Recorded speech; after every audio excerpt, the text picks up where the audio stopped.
الرحیم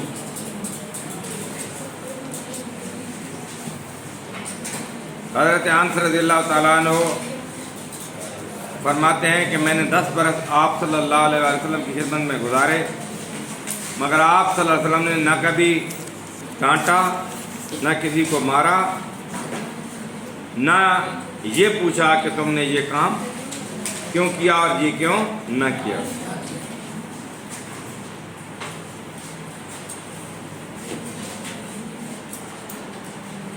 ایک مرتبہ احد کے میدان میں جنگ ہو رہی تھی کفار کے ساتھ مسلمانوں کی، احد کے میدان میں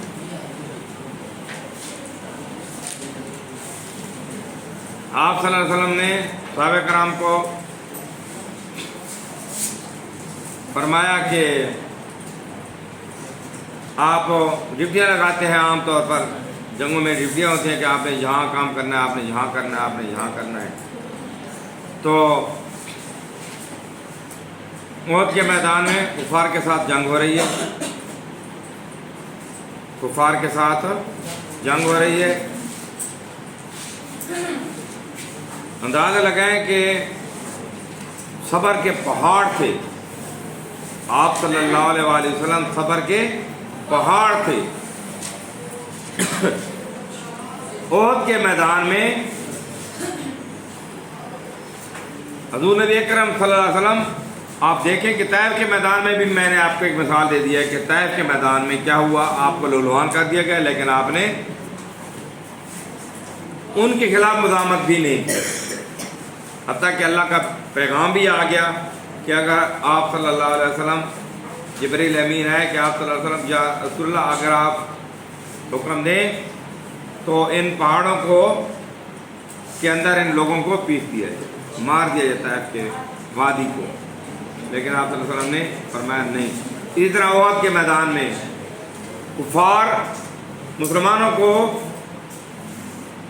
مار رہے تھے، کٹ کٹ کر مر رہے تھے، مسلمان آپ صلی اللہ علیہ وسلم کھڑے ہیں درمیان میں، اپنے مسلمانوں کو مرتا دیکھ رہے تھے، مسلمان کٹ رہے تھے، لیکن آپ ان کے درمیان جوانوں کی طرح آپ صلی اللہ علیہ وسلم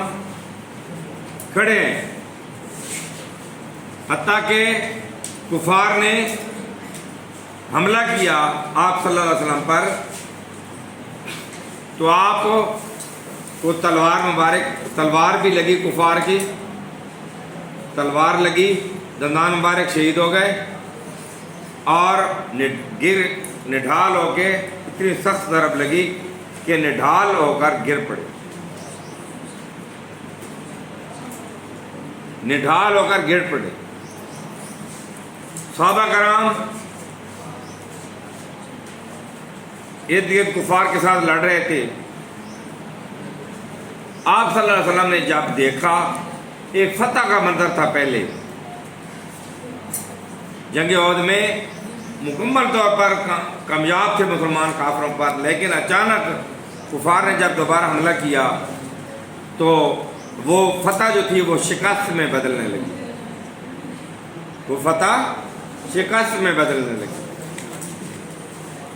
یہ جنگ احد کے میں واقعہ بتا رہا ہوں۔ آپ صلی اللہ علیہ وسلم جب گر پڑے تو افواہ یہ پھیل گئی کہ آپ صلی اللہ علیہ وسلم شہید ہو گئے، افواہ عام پھیل گئی کفار کے اندر کہ آپ صلی اللہ علیہ وسلم شہید ہو گئے۔ تو آپ صلی اللہ علیہ وسلم نے ایسے گرے ہوئے ہاتھ میں جو کچھ بھی آیا زمین پر ہاتھ رگڑا، اور جو کچھ مٹی ہاتھ میں آئی، کنکریاں ہاتھ میں آئیں، اور ایسے پھینک دی، ایسے پھینک دی۔ وہ کفار کو برچھوں کی طرح لگی وہ کنکریاں جو حضور نبی اکرم صلی اللہ علیہ وسلم کے دست مبارک سے پھینکی گئی تھی، وہ کفار کو کس طرح لگی، برچھوں کی طرح۔ جو ہی لگتی گئی کفار نے بھاگنا شروع کر دیا، وہ میدان چھوڑ کے بھاگ گئے مسلمان کافر، اور اس طرح مسلمانوں کو فتح ہو گئی، کفار بھاگ گئے۔ اور یہ تھا حضور نبی مکرم صلی اللہ علیہ وسلم پر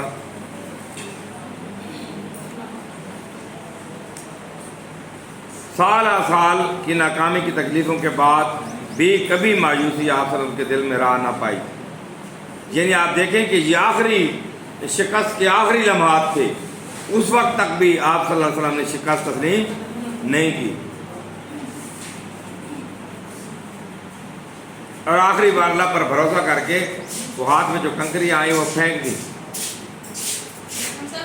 اللہ پاک نے کفار کو بھاگنے پر مجبور کر دیا۔ مکہ کی تکلیفوں، مکہ کے اندر مکہ کی تکلیفوں سے گھبرا کر ایک صحابی نے درخواست کی، یا رسول اللہ ہم لوگوں کے لیے کیوں مدد کی دعا فرماتے ہیں، لوگوں کی مدد کی دعا فرماتے ہیں، لوگوں کی خوشحالی کی دعا کرتے ہیں؟ تو صحابہ کرام نے ایک مرتبہ فرمایا حضور صلی اللہ علیہ وسلم کو کہ ہم کیوں مدد کی دعا فرماتے ہیں؟ یہ سن کر آپ صلی اللہ علیہ وسلم کا چہرہ مبارک سرخ ہو گیا، اور فرمایا تم سے پہلے جو لوگ گزرے ان کو آروں سے چیرا گیا، ان کے بدن پر لوہے کی کنگیاں چلائی گئیں جس سے گوشت کٹ جاتا تھا، لیکن یہ تکلیفیں بھی ان کو حق سے نہ پھیر سکیں، ان کو حق سے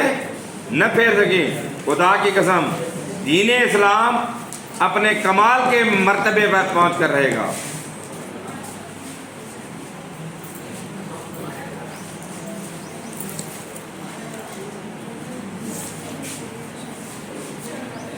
یہاں تک کہ یمن سے حضرت موت تک ایک سوار اس طرح بے خطر چلا جائے گا کہ اس کو خدا کے سوا کسی کا ڈر نہ ہوگا، کہ یعنی اسلام اس طرح غالب آئے گا کہ کوئی بھی شخص اکیلا ہوگا، ان کے ساتھ بچے ہوں گے، ان کے ساتھ خواتین ہوں گی، ان کو اللہ کے سوا کسی کا ڈر نہیں ہوگا۔ ایسا وقت آئے گا، اسلام اس طرح غالب آئے گا، اسلام کا جھنڈا دنیا میں ایسا لہرائے گا کہ لوگ اللہ کے سوا کسی کا خوف بھی محسوس نہیں کریں گے۔ یہ صحابی کا جواب دیا۔ وما علینا